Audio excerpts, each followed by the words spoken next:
So hello everyone दोस्तों, 1000 videos की series में आज हमारा 429 नंबर का video and friends partial differentiation की सीरीज में डिस्कस करते करते हम आ चुके हैं क्वेश्चन नंबर 72 तक। सो इस टाइम पर टैब से क्लिक करके आप फर्स्ट ऑफ ऑल तो पार्शियल डिफरेंशिएशन में जो हमने अब तक और जो आगे भी डिस्कस करने वाले हैं इन सभी क्वेश्चंस को एक्सेस कर सकते हो। और साथ ही साथ आज जो मैं टॉपिक स्टार्ट करने वाला हूं जैकोबियन, इससे रिलेटेड भी मैं एक कंप्लीटली डिफरेंट प्लेलिस्ट टैब पे अटैच कर रहा हूं। वहां से आप जैकोबियन से रिलेटेड सभी थ्योरम्स पर बेस्ड सभी क्वेश्चंस अप्रोक्स 30 के आसपास क्वेश्चंस में डिस्कस करने वाला हूं, उन सभी को एक्सेस कर सकते हो। ठीक है, सो देखिएगा आज का जो हमारा क्वेश्चन है वो होने वाला है जैकोबियन पे हम पहले तो थोड़ी सी अंडरस्टैंडिंग लेंगे एंड देन इस पर बेस्ड में जो आज एक क्वेश्चन डिस्कस करने वाला हूं वो क्वेश्चन डिस्कस कर लेंगे, जो कि होने वाला है क्वेश्चन नंबर 72। ठीक है, सो देखिएगा फर्स्ट ऑफ ऑल तो जो हमारा जैकोबियन है ये एक फंक्शनल डिटर्मिनेंट है। क्या मतलब हुआ कि इसके जो एलिमेंट्स है वो हमारे पास में क्या होंगे, फंक्शंस होंगे। यानी कि इसको अगर मैं बोलूं a Jacobian is a functional determinant whose elements are functions.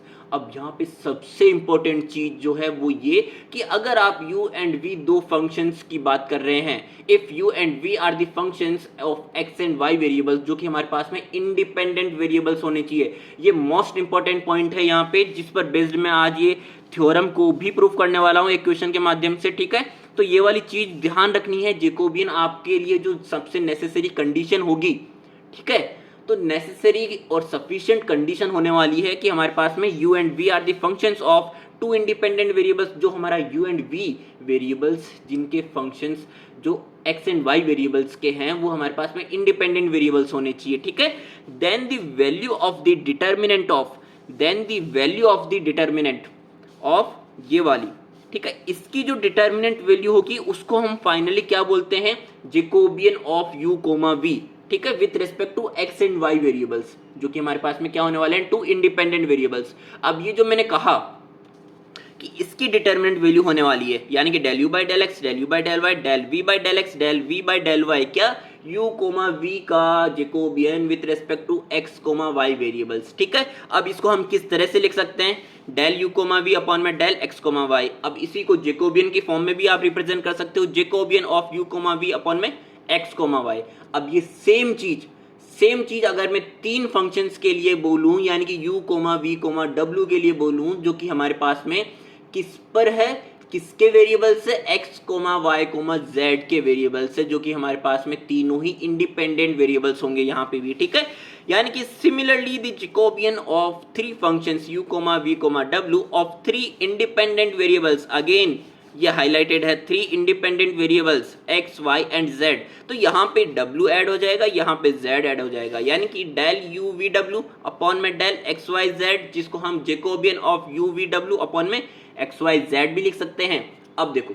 इसमें बहुत आसानी से आप इसको मेमोराइज कर सकते हो। किस तरह से, ध्यान दीजिएगा, u की मैं बात कर रहा हूँ, u का with respect to x partial derivative, u का with respect to y partial derivative, u का with respect to z partial derivative आ जाएगा। ये हमारी फर्स्ट जो रो है उसमें। इसी तरह से अगर मैं v के लिए बात करूँ तो vx vy vz, ठीक है, wx wy wz। ठीक है, तो इसकी जो डिटर्मिनेंट वैल्यू होगी फाइनली वो होने वाली है Jacobian of u v w with respect to x y and z variables. Okay, तो यहां से इसका जो कॉन्सेप्ट था, अर्ली कॉन्सेप्ट, जो कि आपको पता होना चाहिए, मिनिमम इंफॉर्मेशन जो कि कैरी करके आप आगे मूव फॉरवर्ड कर सकते हैं। तो उसके लिए हम जो क्वेश्चन आज डिस्कस करने वाले हैं वो क्या होने वाला है, find the Jacobian del u comma v upon में del x comma y, where u हमारे पास में e to the power x sin y and v x plus log sin y given है। अब यहाँ पे x एंड y वेरिएबल में functions हमें गिवन है, u एंड v दो फंक्शंस जो कि x एंड y वेरिएबल्स में हमें डिफाइन कर रखा है एंड हमें ये निकालना है। यानी कि अगर मैं इसको बोलूँ Jacobian of u comma v with respect to x and y हमें निकालना है। ठीक है, तो हमें फर्स्ट ऑफ ऑल तो ये लिखना आना चाहिए। तो ये हम इस तरह से लिखते हैं, यानी कि हम क्या लिखेंगे, जैसा कि मैंने आपको लास्ट पेज पर भी बताया कि इसको किस तरह से लिखेंगे आप। जब मैंने कहा u v x y है तो यहाँ पे u x u y v x v y, यानी कि u का with respect to x partial derivative, u का with respect to y partial derivative in the first row and then v का with respect to x partial derivative, v का with respect to y partial derivative in the second row का हमें क्या निकालना है, determinant, जो कि क्या कहलाने वाला है यहाँ पे,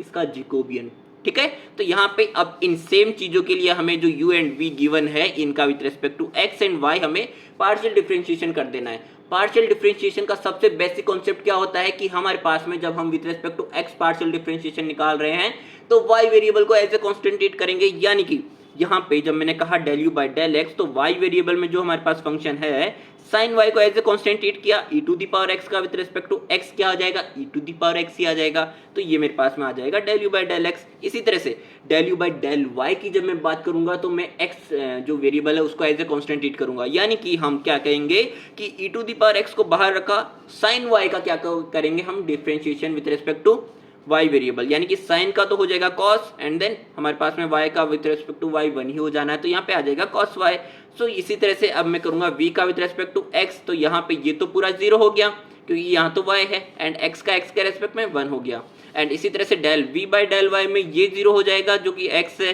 एंड देन अब हम करेंगे लॉग का फर्स्ट ऑफ ऑल, तो लॉग का तो हो जाएगा 1 अपॉन में function, and then by the help of chain rule हम अंदर एंटर करेंगे, तो हमारे पास में साइन का करेंगे तो क्या आ जाएगा cos y। ओके, तो यहाँ से मेरे पास में cos y अपॉन में sin y आ गया del v by del y। अब इन चारों वैल्यूज को हम यहाँ पे पुट कर देंगे और कुछ काम नहीं करना अपन को। तो देखो Jacobian of u comma v with respect to x comma y हम क्या लिखेंगे, इनका क्रॉस मल्टीप्लीकेशन यानी कि डिटरमिनेंट वैल्यू फाइंड आउट करनी है। तो देखो साइन y से sine y cancel out, e to the power x cos y minus में e to the power x cos y, यानी कि ये तो 0 आ गया। अब ये जो 0 आया है ये क्या डिनोट करता है कि हमारे पास में जो x एंड y वेरिएबल्स है ये दोनों यहाँ पे इंडिपेंडेंट वेरिएबल्स नहीं है, ये दोनों डिपेंड करते हैं एक दूसरे पे। कैसे कि यहाँ पे अगर मैंने हमारे पास में जो फंक्शन है u, देखिए अगर मैं यहाँ पे x की वैल्यू में चेंज करता हूँ तो यहाँ पे एज वेल एज u के साथ में v की वैल्यू भी चेंज होगी। इसी तरह से मैं y की वैल्यू में चेंज करता हूँ तो हमारे पास में u की वैल्यू के साथ साथ में v की वैल्यू भी चेंज हो रही है, यानी कि हमारे पास में x एंड y भी आपस में डिपेंड करते हैं एक दूसरे पे इस कंप्लीट वैल्यू को चेंज करने के लिए। ठीक है, तो यहाँ पे ये डिपेंडेंसी है, फंक्शनल डिपेंडेंसी है, जिसको यहाँ पे डिनोट कर रहा है कि हमारा जेकोबियन ये 0 के इक्वल आ रहा है इन दोनों का। ठीक है, इसको अगर मैं लैंग्वेज में बोलना चाहूँ तो मैं क्या बोलूंगा, two functions u and v are functionally dependent if their Jacobian, यानी कि Jacobian of u comma v with respect to x comma y, जिसको हम इस तरह से भी रिप्रेजेंट कर सकते हैं, वो 0 है। ठीक है, अब इसी को हमारी जो थ्योरम है वो क्या बोलती है, if the functions u v of two independent variables x and y are not independent then the Jacobian of u comma v with respect to x and y vanishes, यानी कि 0 आ जाएगा। सेम चीज को आप वापस से रीड आउट करिए, आपको वापस से क्लैरिटी आएगी कि मैंने आखिरकार क्या बोला है। अब ये सेम चीज आप 3 फंक्शंस के लिए भी बोल सकते हो कि यहाँ पे if the functions u v and w of 3 independent variables x, y and z are not independent then the Jacobian of u, v and w with respect to x, y and z vanishes। ठीक है, सो I hope आप लोगों को ये theorem के साथ साथ ये जो क्वेश्चन है, बेसिक कॉन्सेप्ट जो है जेकोबियन का, वो भी आपको समझ में आया होगा। इसी उम्मीद के साथ में मिलते हैं हमारे नेक्स्ट वीडियो में, तब तक के लिए अपना ध्यान रखिएगा, और अगर आपको वीडियो समझ में आया हो तो जरूर से चैनल को सब्सक्राइब करें एंड वीडियो को लाइक करें।